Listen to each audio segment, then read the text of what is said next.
이스라엘과 하마스 전쟁이 일어난 지 한 달이 넘었는데 장기전으로 갈 가능성이 많다고 합니다.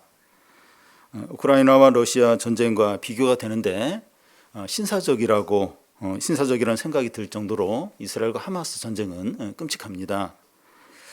식사를 하면서 뉴스를 보다가 이 가자 지구의 참상을 보게 되면 무엇을 먹는 것 자체가 참 죄스럽게 여겨질 정도로 너무나 비참하고 마음이 아픕니다. 전쟁이 일어나면 그 안에서 모든 악행들이 이루어지는데 살인과 폭력과 약탈과 방화와 강간과 파괴가 이루어집니다. 짐승의 세계도 그 정도로 되지 않을 정도 너무 참혹한 일들이 전쟁 안에서 행해집니다. 그런데 이 세상이 전쟁터입니다.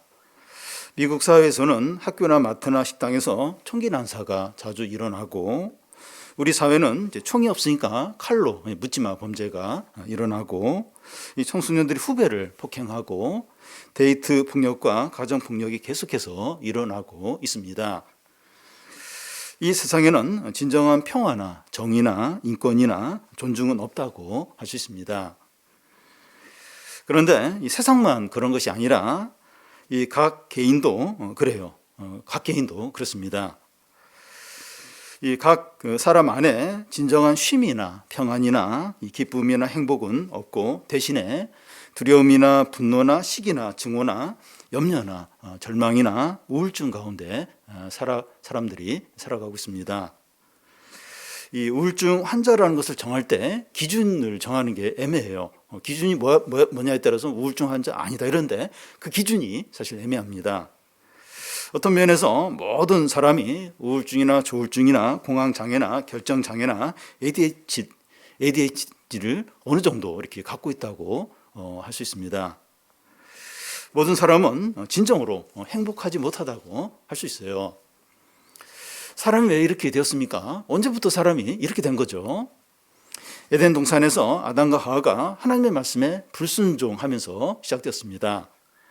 아담과 하와가 하나님의 말씀을 거부한 것은 하나님을 더 이상 의지하지 않고 자신의 힘으로 살겠다는 겁니다. 이것이 죄예요. 이 죄로 인해서 죽음이 세상에 들어오게 되었습니다. 이 모든 것을 잘 보여주는 게 탕자의 비유입니다. 탕자가 아버지에게 자기의 몫을 다 챙겨서 아버지로부터 멀리 떠나서 허랑방탕하게 삽니다. 얼마 후에 자기 재산이 다 바닥이 나자 이 돼지가 먹는 쥐염 열매라도 먹으려고 하는데 그걸 주는 사람이 없는 거예요. 그러면서 이제 굶주립니다. 탕자는 너무나 비참하고 또 빈곤한 상태에 빠집니다. 이것이 사람이 하나님을 떠나서 자기의 자원과 능력을 의지해서 살아갈 때 이 결말이에요. 세상에서 사람들이 서로 싸우고 빼앗고 짓밟고 또 죽이려고 하는 이유가 자기의 유한한 것을 지키기 위해서 이제 그런 겁니다. 서로 빼앗고 싸우고 죽이면서 함께 이제 망해가는 겁니다. 그런데 이 사람의 소망과 구원이 어디 있습니까? 이런 세상 가운데서 진정한 소망과 구원이 어디 있죠? 탕자가 아버지께 돌아갈 생각하고 아버지에게 돌아오는 거죠. 아버지는 탕자의 목을 끌어안고 입 맞추고 새 옷으로 갈아입히고 아들을 상징하는 반지를 끼워주고 큰 잔치를 베풉니다. 탕자는 아들의 지위를 회복을 하면서 아버지의 산을 물려받는 상속자가 됩니다. 여기에 이제 진정한 사람들의 소망과 구원이 있는 거죠. 예수님이 세상에 오신 이유는 이 탕자인 우리들에게 하나님 아버지에게 돌아오라고 외치기 위해서입니다.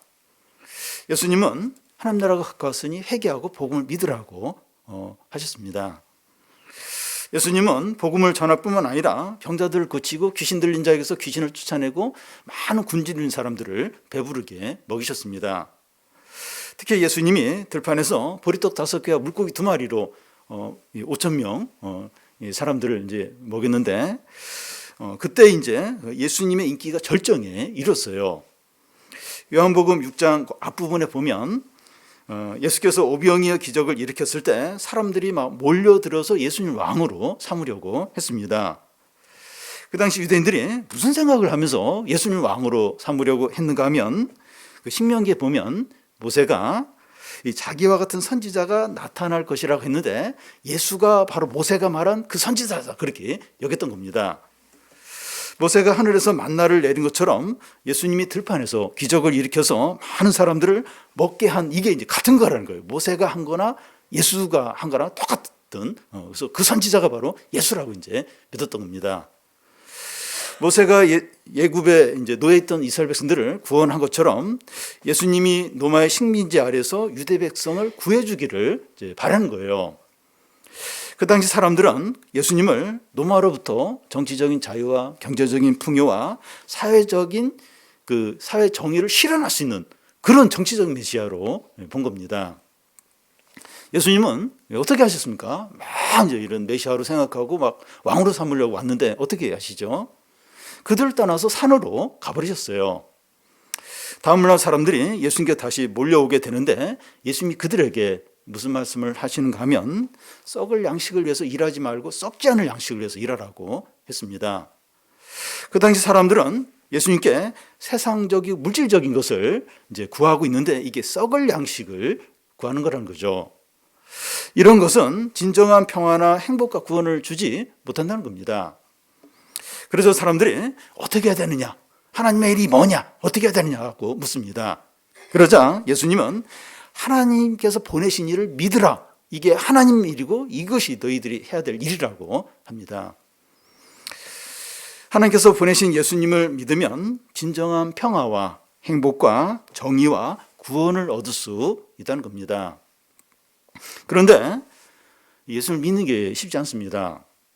그 당시 대제사장과 바리새인과 서기관들도 안 믿었어요. 예수님 안 믿었고 부자 청년은 믿으려고 왔다 그냥 집으로 그냥 돌아가 버렸습니다. 왜 예수님 믿는 게 어려워요? 왜 예수님 믿는 게 그렇게 어렵습니까? 우리가 방금 읽은 말씀처럼 예수님의 살을 먹고 예수님의 피를 마셔야 하기 때문입니다. 예수님이 이 말씀을 하시자 예수님을 왕으로 삼으려고 몰려왔던 사람들 다 돌아가요. 오늘 말씀 그 뒤에 보면 다 돌아가고 제자들만 남습니다. 예수님 말씀을 문자적으로 보면 이제 안 됩니다. 문자적으로 이 말씀을 보면 식인 자가 되라는 건데 그런 의미는 아니죠. 그런 의미 아닙니다. 로마 시대 때 이제 기독교를 피박하는 자들이 이제 기독교인들에 대해서 이제 이렇게 기록해 놓은 것을 보면 기독교인들이 새벽에 모여서 어린아이를 잡아서 그 살을 먹고 피를 마신다. 이렇게 이제 그런 기록이 남아 있습니다. 그러니까 선창식을 하는 걸 말하는데 예수쟁이들은 새벽마다 모여가지고 피를 마시고 이제 그걸 아주 악한 사람들이다. 이렇게 이제 성찬식을 오해를 한 겁니다. 예수님의 살을 먹고 피를 마시는 게 어떤 의미가 있습니까? 일단 살을 먹게 하고 피를 마시게 하려면 예수님 죽는 걸 의미하죠. 그걸 전제하죠. 우리 죄를 위해서 십자가에 죽으신 예수님을 믿는 거죠. 이게 이제 예수님의 살을 먹고 예수님 피를 마시는 그런 이제 영적인 의미죠. 그런데 그 당시 헬라인들에게 십자가는 미련한 거예요. 미련한 것으로 여겼습니다. 그 당시 가장 악한 죄인들에게 행했던 형들이 십자가형인데 이 십자가에 달린 예수를 구원자로 믿으라고 하니까 혐오스러운 거예요. 참 이상한 어리석게 보이는 겁니다. 이것은 오늘날 지성인이고 교양이 있고 또 이성적이라고 하는 수많은 사람들에게도 동일합니다. 그리고 그 당시 유대인들에게도 이제 십자가에 달린 예수를 믿는 게 이게 걸림돌이 됐습니다.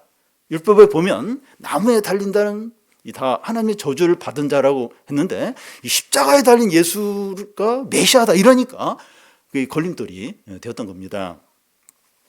이런 이유들로 인해서 2000년 전이나 오늘이나 이 그리스도 십자가는 사람들에게 걸림돌이고 미련하게 여겨져서 거부하는 거예요. 거부를 이제 사람들이 다 합니다. 그런데 바울은 사람들의 반응이 어떠하든지 2000년 전에 사람들이 막 그렇게 십자가에 대해 여기는데 사람들의 반응이 어떠하든지 십자가에 달린 예수 그리스도를 전하는 거예요. 내가 이 십자가 외에는 전하지 않겠다 이러면서 전하는 겁니다. 왜냐하면 하나님의 어리석음이 사람보다 지혜롭고 하나님의 약함이 사람보다 강하기 때문입니다. 무슨 말인가 하면 그리스도의 십자가가 어리석어 보이고 약해요. 약하니까 십자가에 달리지. 어떻게 그 십자가에 달린 걸 믿으라고 하는 거야. 어리석어 보이고 약하지만 사람보다 지혜롭고 강하다는 겁니다. 하나님은 그리스도 십자가를 통해서 사람들을 구원해요.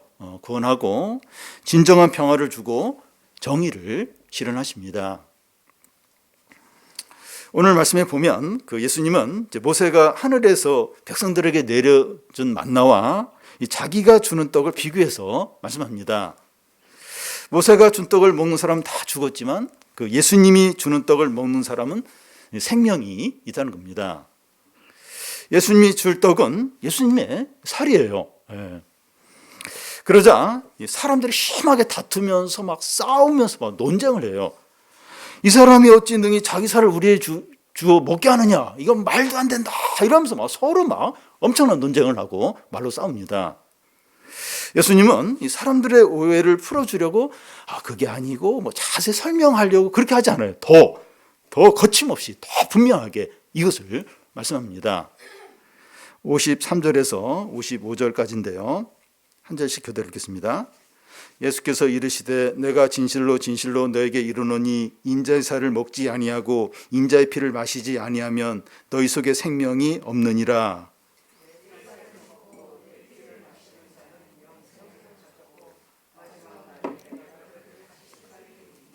내 살은 참된 양식이요 내 피는 참된 음료로다. 예.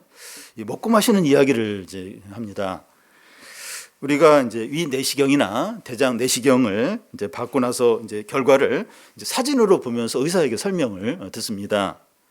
그때 사진으로 위나 이제 내장의 그 표면을 이렇게 보면 위나 이 대장 내부가 너무나 부드러운 그런 살로 되어 있어서 이 작은 상처라도 나면 안 될 것 같은 내 위가 그랬나? 내 그 대장이 그랬나 싶을 정도로 너무나 이렇게 섬세하고 부드러운 그런 것으로 되어 있는 걸 이제 보게 됩니다.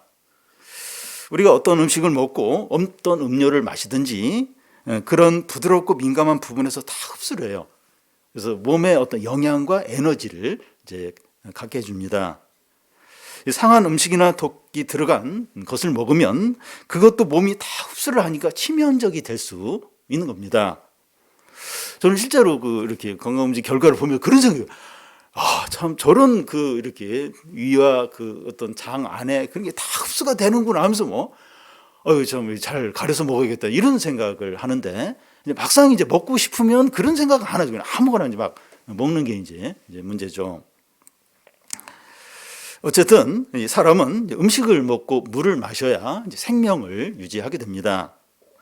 이 다이어트 한다고 너무 먹지 않거나 이제 먹을 것이 없어서 굶으면 이제 건강을 잃거나 죽을 수도 있습니다. 그런데 음식과 음료는 이제 균형 있게 먹고 아무리 이제 좋은 걸 먹어도 결국 사람은 죽게 됩니다. 사람이 아무리 이제 건강 관리 먹는 걸 잘해도 130년 이상 사는 것은 이제 어렵습니다. 근데 예수님이 이제 무슨 말씀을 하시는가 하면 내 살을 먹고 내 피를 마시는 자는 영생을 가진다는 거예요. 여기서 영생은 단지 오래 사는 것을 말하지 않습니다. 여러분 몸에 병이 걸렸는데 돈 없이 오래오래 산다는 건 이 축복이 아니라 재앙에 가깝습니다. 영생이 뭡니까? 영생이 뭐죠? 하나님의 생명을 말합니다. 이 영생을 가졌다고 하는 것은 다른 말로 하면 하나님의 풍성함에 참여하는 것을 말합니다. 탕자가 아버지를 떠났을 때 빈곤했지만 이 아버지께 돌아왔을 때 아버지의 소유를 풍성하게 누리는 것과 같아요. 이 영생을 가진 것은 또 다른 말로 하면 하나님같이 사는 것을 말합니다. 하나님의 소유를 다 누리고 하나님의 풍성함에 참여하고 그렇게 산다는 건 하나님같이 사는 거죠. 영생이 이제 그런 겁니다. 그러면 어떻게 영생을 가질 수 있습니까? 어떻게 영생을 가질 수 있죠? 예수님의 살을 먹고 예수님의 피를 마시는 겁니다. 예수님의 살과 피는 어떤 것이죠? 이게 어떤 겁니까? 여기 보면 참된 양식이고 참된 음료라는 겁니다. 우리가 이 참된 양식은 예수님의 살을 먹고 참된 음료인 예수님의 피를 마실 때 영생을 얻게 됩니다.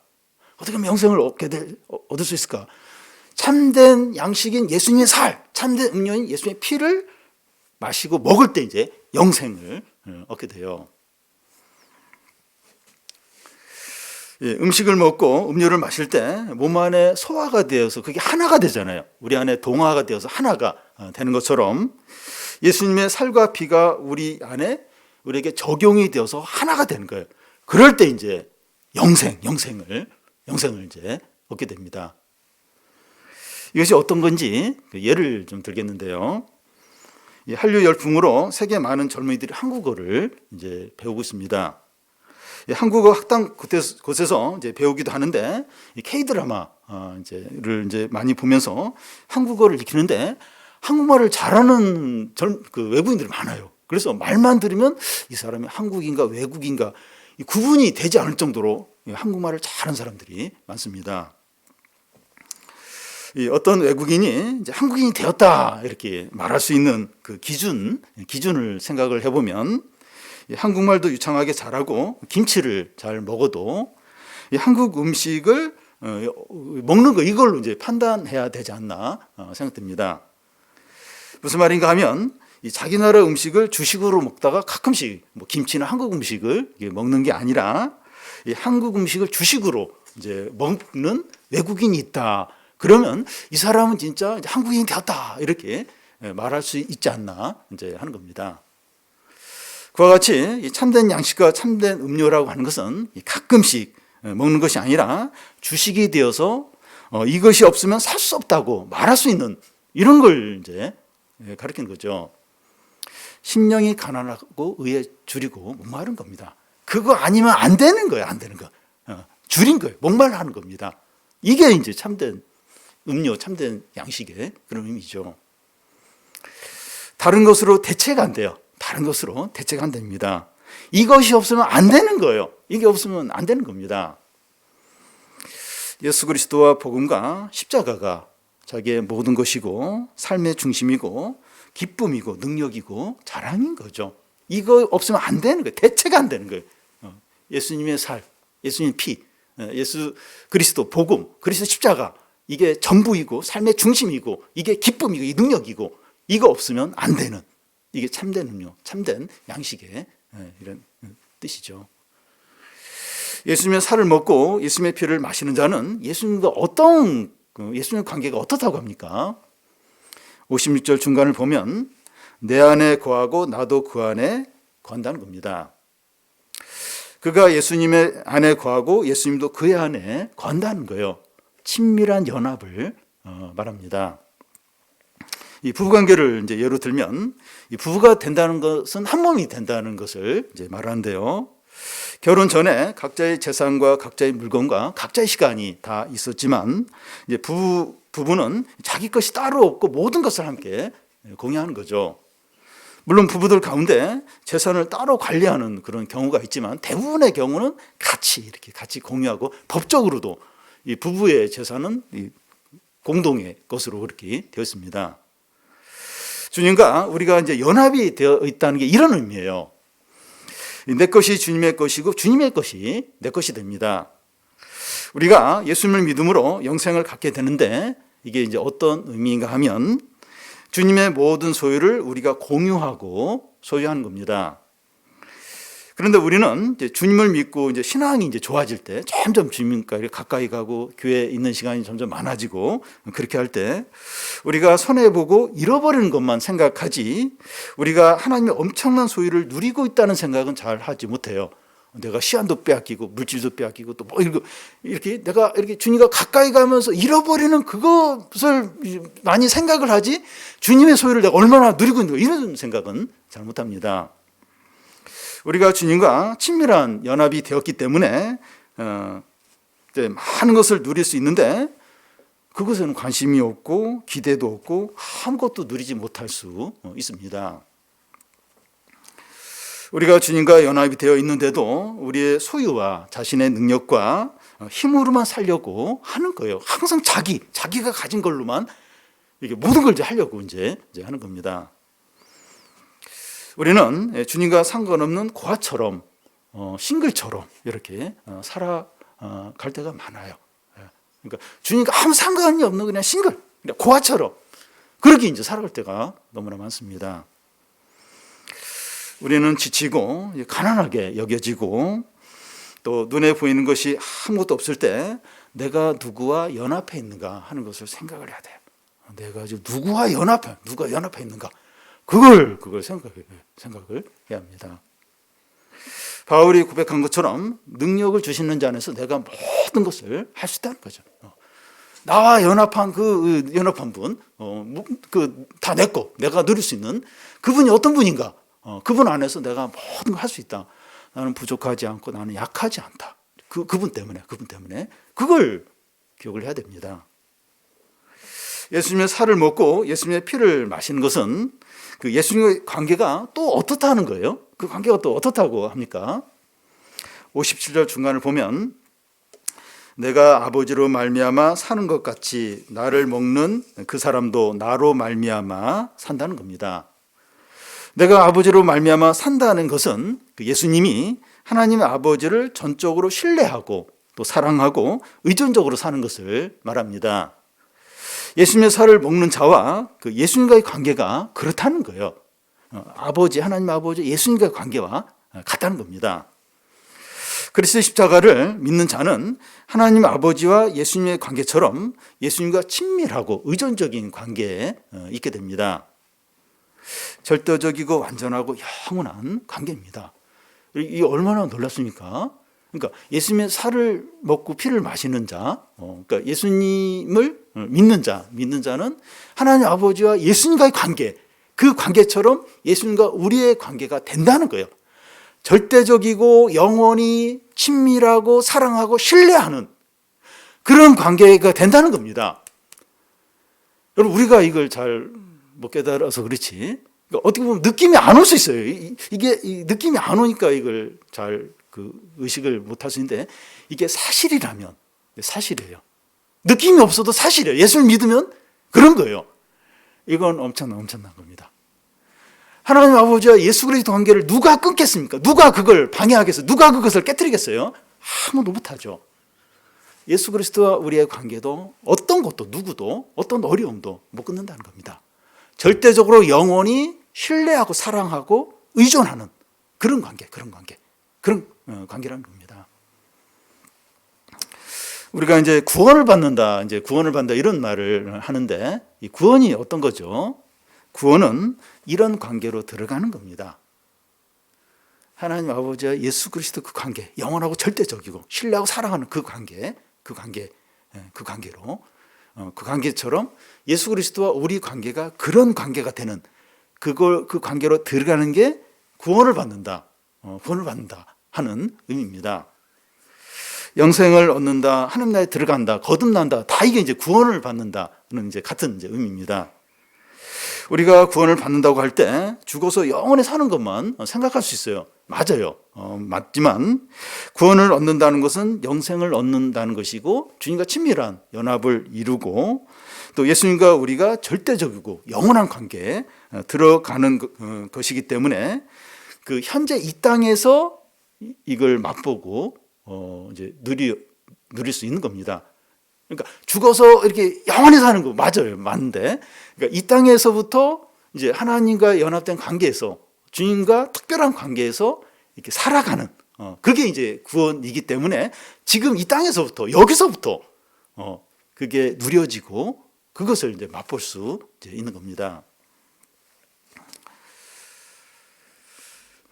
물론 이제 마지막 날 이제 구원이 완전히 임하게, 마지막 날 그때 완전하게 완벽하게 이제 우리가 그걸 누리게 되지만, 이 땅에서부터 이미 구원은 이제 시작이 이제 된 겁니다. 여러분, 예수님을 믿음으로 구원을 얻는 자들은 지금 이 땅에서 영생으로 살게 됩니다. 그들은 하나님의 소유, 곧 하나님의 능력과 지혜로 살기 때문에 이웃을 사랑하고 공의를 행하고 물질을 나누고 섬기는 삶을 삽니다. 그러니까 자기 자원, 자기가 가진 걸로 잘 못 살아요. 왜냐하면 아까우니까, 또 없으니까. 근데 이 주님의 소유, 주님의 능력과 그 지혜로 이제 살아가기 때문에, 영생의 삶을 살기 때문에 이웃을 진짜 사랑해요. 원수도 사랑하고 또 물질도 아낌없이 나누고 또 공의를 행하고 섬기면서 모든 자의 끝이 되어서 이렇게 섬기면서 이제 살아갑니다. 복음이 제대로 전해지고 사람들이 복음에 이렇게 반응해서 살 때 이 땅에 진정한 평화와 사랑과 행복과 화목이 임하게 됩니다. 여러분, 혁명으로는 세상이 바뀌지 않아요. 진정으로 바뀌지 않습니다. 2011년 그 이집트와 리비아 등 여러 나라에서 이제 독재 정권을 무너뜨리는 혁명이 일어나서 독재 정권들이 실제로 무너졌어요. 그런데 그 이후에 그 나라들을 보면 정치나 경제나 사회 모든 부분에서 더 혼란스러워요. 국민들의 삶의 질이 훨씬 더 이렇게 떨어진 것을 볼 수 있습니다. 1989년 프랑스 혁명이 일어나서 그 시민들은 이제 행진을 하면서 혁명을 외칠 때 누이 16세 왕후가 시녀에게 혁명이 뭐냐 이렇게 물어요. 그러자 시녀가 이제 대답하기를 혁명이란 제가 왕후가 되고 또 왕후가 시녀가 되는 게 혁명입니다. 이렇게 대답합니다. 이런 자리 바꿈은 구조적인 악이나 억압이나 착취를 진정으로 해결할 수 없습니다. 그러니까 이게 계속 자리 바꿈, 사람만 바뀌는 거예요.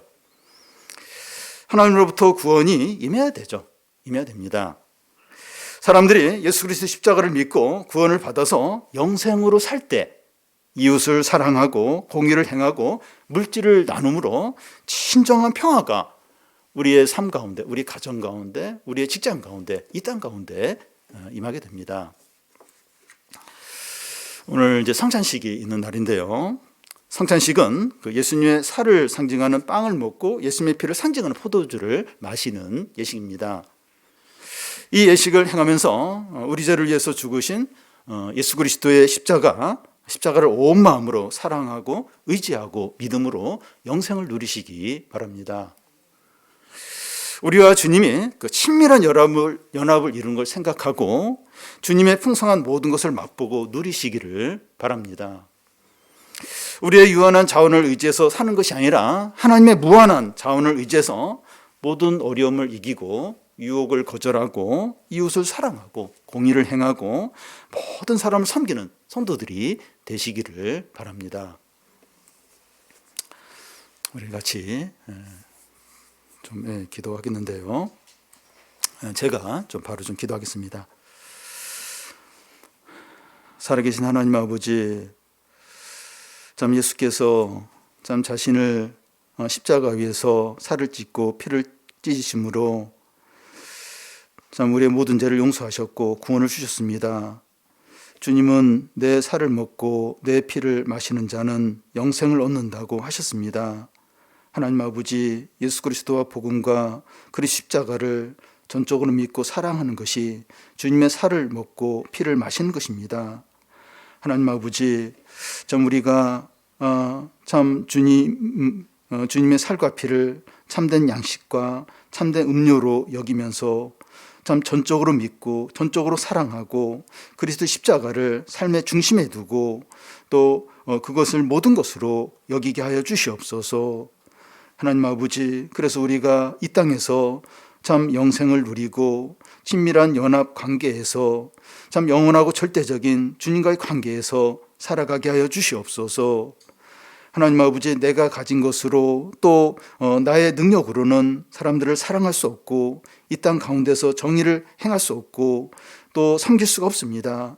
주님의 지혜와 능력으로 주님의 사랑으로 참 사랑할 수 없는 사람을 사랑하고 섬기고 베풀고 공의를 행하는 성도들이 되게 하여 주옵소서.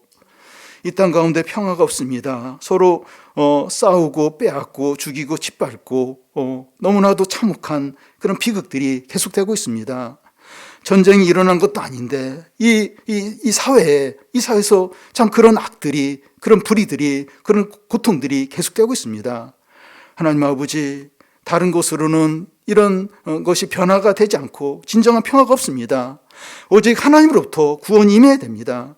하나님 아버지, 참 우리가 이 영생의 삶을 삶으로 이런 평화를 가져오고 또 사람들이 복음을 믿음으로 이런 평화를 누리는 그런 은혜가 있도록 인도하여 주시옵소서. 우리가 성찬식을 행하게 되는데 하나님께서 함께해 주셔서 그리스도와 연합을 우리가 기억하고 또 주님과의 그 절대적으로 영원한 그런 관계를 생각하고 주님의 소유를 누리고 이 땅 가운데서 영생의 삶을 사는 성도들이 다 되게 하여 주시옵소서. 예수님 이름으로 기도드립니다. 아멘.